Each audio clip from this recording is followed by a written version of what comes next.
To create the rig, first we need to understand how skeletons work. Switch to Animate toolbar. Under Create, go to Skeleton and select Draw 2D Chain. Our cursor appears with the Draw tool. So if you check out here left, middle and right, we have left button to append a bone or draw a bone, middle to end the chain, and right to exit tool. So if we left click and then click without releasing, you can basically set up the bone wherever you want it to be and then release it. Right click to exit. If you want to delete the bone, you hit delete, you won't be able to delete it. You have to either right click or middle click on the root of the bone and delete it. So let's do it again. Skeleton, draw to the chain, click, click, right click. Right now we have created a bone chain. Let's see under our schematic what this represents. We have a root, which is the parent of the chain. We have the bone itself, and we have the effector. The effector is used to manipulate the bone chain. If I go to transform and move, the bone will follow.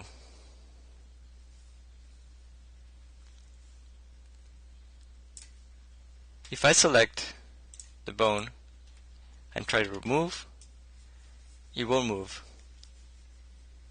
because it's a child of the root and is constrained in position to the root and direction to the effector. What does this mean? I can only rotate the bone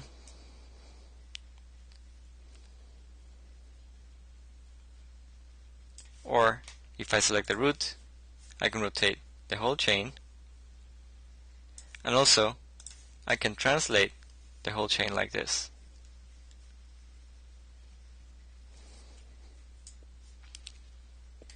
Let's create another bone chain with two bones. Right click to select the whole chain and delete. Let's draw another one.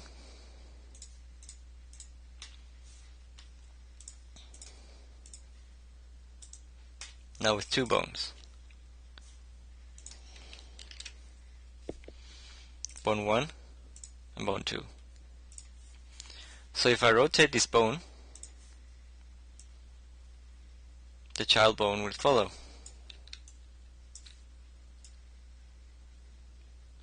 I can come here and rotate the second bone and rotate it likewise.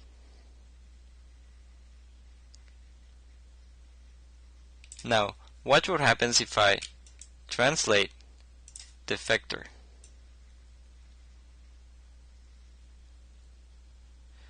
This is called inverse kinematics,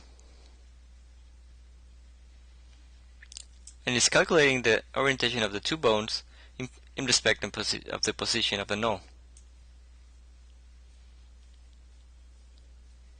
So this is very useful to creating rigs and making, let's say for example, legs.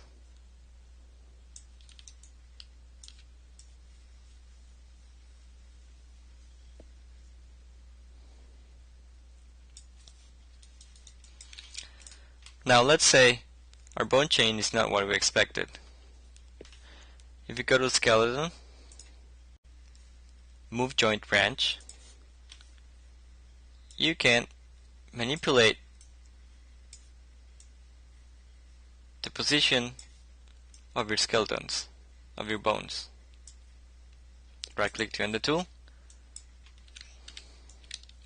So let's say for example right now our chain in IK is rotating this way. Let's say we wanted to rotate the other way. So Ctrl J to move joint branch. We rotate the bone this way, right click to end, watch what happens. We change the rotation of the bones in the IK.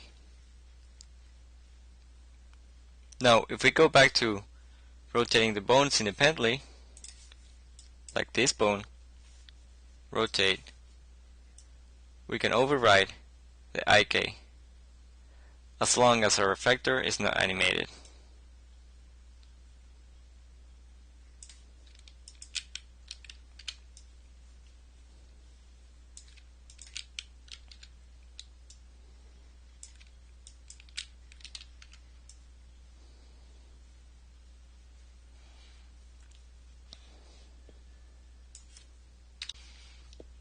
I'm going to draw a new chain.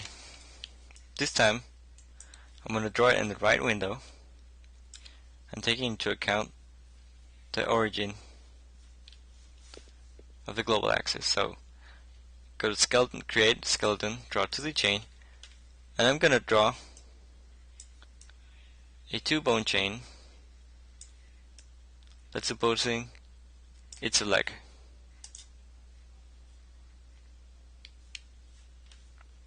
I'm going to draw a second chain, and we're going to suppose this is a foot.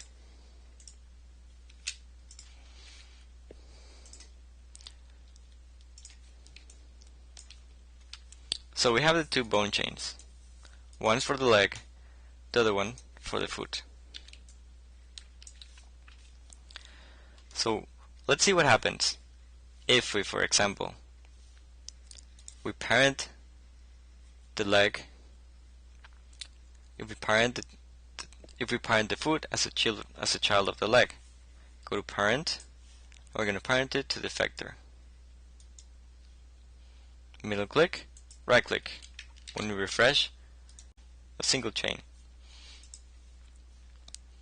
If translate the effector, the foot will follow.